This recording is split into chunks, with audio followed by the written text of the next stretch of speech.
bills to the governor for their pending of signature. Thereafter it becomes law.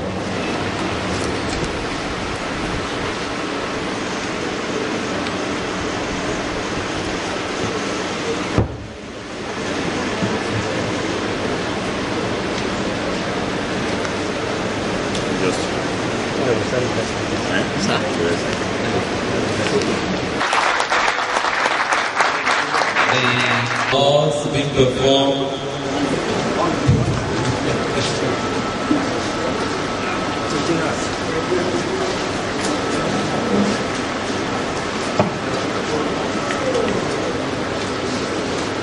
Well, distinguished ladies and gentlemen, my lords, spiritual and temporal, chairpersons of local government here present, the other distinguished guests. It is my honor and pleasure to publicly present the maiden laws of Ekiti State to the glory of God and the service of justice and fair play in Ekiti State.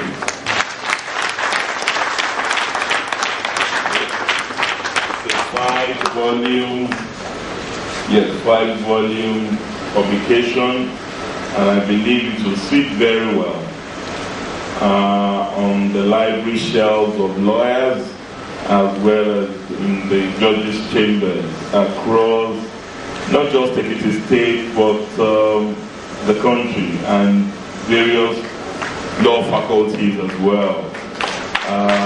For me, it's a thing of pride and joy that we finally reached this point on a journey that started more than 15 years ago.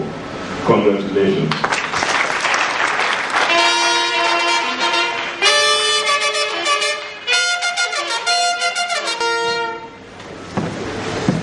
I am really delighted to be at this public presentation of the laws of Ekiti State. I acknowledge the untiring efforts, particularly of the Honorable Attorney General and Commissioner for Justice and officials of the Ekiti State Ministry of Justice in ensuring the timely, and you may wonder whether timely is an appropriate word there, but it is still timely, completion of this project after 15 years in gestation. May I also use this opportunity to congratulate the Attorney General and the entire staff of the Ministry of Justice for hosting a successful first Ekiti State Justice Week.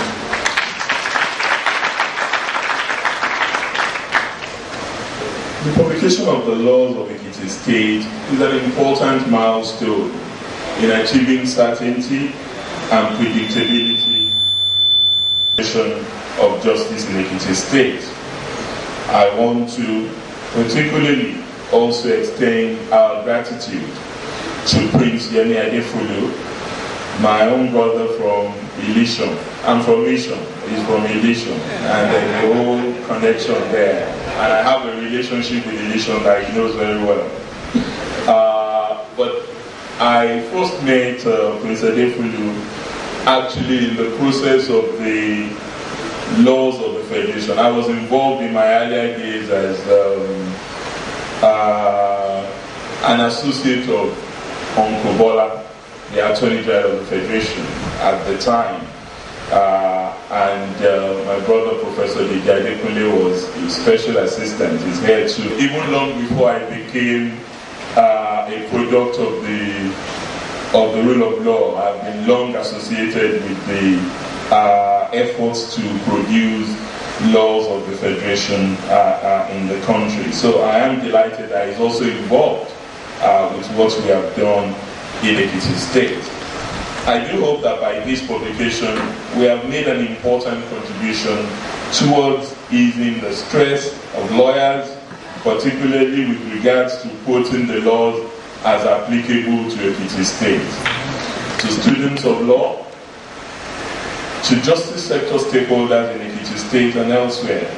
who before now have had to sift through the laws of old Ondo State to find the true position of our laws. I must commend my brother, the first civilian governor of Ekiti State, who initiated this process, Otumba Adeni Adebayo, for its pioneering efforts. I must also commend all the succeeding attorneys general who played significant roles in midwifing the laws of Ekiti. But clearly, a special commendation must go to our own Honorable Attorney General and Commissioner Justice, Barrister Dayo Akinlaja, who eventually gave birth to these laws. I have severally stated the commitment of the government of Ekiti State to achieving efficiency in the justice sector. Our vision is for a system of justice that gives every person fair and equal access to justice and guarantees the dignity, rights, and security of every person and of all communities, regardless of ethnic group, gender, money, or any other difference. We are therefore committed to enabling a system of justice that is simpler, more efficient, more effective, and more responsive to the needs of the people of our dear state. Permit me to use this opportunity to state that the intervention of my administration in the justice sector is based on 4 strategic priorities. The first is law reform. Enabling an appropriate legal framework is an important step in the creation of a proper context for the administration of justice, as well as our social engineering initiatives in Ekiti State. In addition to the publication of the laws of Ekiti State, we have supported the review of the civil procedure rules of Ekiti State, initiated by the Ekiti State Judiciary. We are also proud of the enviable strides that have been made by the Ekiti State House of Assembly, especially by its passage of public impact legislation. At the last count, within the space of 8 months, the Ekiti State House of Assembly has produced 25 laws, clearly the largest body of laws in the entire Federation to date. Furthermore, I have given approval for the composition of an Ekiti State Administration of Justice Advisory Committee. The essential mandate of the committee is to advise on the adequacy of our interventions in the justice sector with a view to ensuring best practices and measures for achieving fairness and efficiency in our administration of justice. In order to ensure that our laws are continuously responsive to the needs of our people, we will shortly constitute the Ekiti State Law Reform Commission. In general terms, the Commission will be mandated to review and make recommendations regarding any matter pertaining to the laws of Ekiti State. Our second strategic priority relates to crime, safety, and security of the people of Ekiti State. Regarding any matter pertaining to the laws of Ekiti State. Our second strategic priority relates to crime, safety, and security of the people of Ekiti State. Crime is a major concern for both government and the public. The perception of crime causes widespread feelings of fear and insecurity. Government is resolved to take tough action on all crimes, particularly violent crimes. In doing this, we recognize the need to support victims of crime as well. And one of the critical laws that have been recently passed by the Ekiti State House of Assembly is the Gender-Based Violence Prohibition Law, which is focused on ensuring that no one is subject to affront and assault, either within the domestic setting or in the public setting. And we take this very seriously, and processes are in place to ensure that the implementation is also given high priority. There is concern that the administration of justice gives more attention to the rights of accused people than the rights of victims. We need to ensure that we achieve a balance. We recognize the need to create a framework not only for victim support, but also victim compensation. We will also continue to provide support to law enforcement agencies as we have consistently done. We will, in particular, continue to give the police the tools to bring criminals to justice. My administration recognizes the importance of prisons in the criminal justice system. Several years of neglect by the federal government, poor working conditions, inadequate training and motivation, coupled with chronic inmate congestion, have placed the Nigerian prisons at the lowest ebb of the criminal justice system. In Ekiti State, we have supported the relocation of the Ekiti prisons from its current premises since 1922 to a new site that it moved into in the last 3 weeks. We have also provided for transportation for inmates and prison officers alike. It is our expectation that these interventions will ease the problem of overcrowding. We are convinced that overcrowding in prisons has an adverse effect on the quality of life of the prisoners, prison staff, and the safety and security of our community. Consequently, a subcommittee of the State Security Council, chaired by the Honorable Attorney General and comprising of the Commissioner of Police and the Controller of Prisons, has been working on a systematic reduction of awaiting trial detainees by ensuring speedy trial of cases. Our third strategic priority relates to facilitating access to justice for our people, particularly the vulnerable and the indigent. Access to justice is essential for any legitimate system. It strengthens public respect for the law and gives people confidence in the legal system. Poverty and the prohibitive cost of engaging legal services mean that the majority of our people have no access to formal justice system. Also, legal services are mostly concentrated in the urban areas. This means that rural communities seldom have the services of lawyers or legal advice offices. In many cases, this has led to people to take the law into their own hands and to administer their own brand of justice, something that no government can or should encourage. I'm aware of the hard work of the Directorate of Citizens' Rights in our Ministry of Justice and the Citizens' Rights Centers across the local governments outside Ekiti. We need to strengthen their ability to respond promptly and efficiently to the plight of the indigent.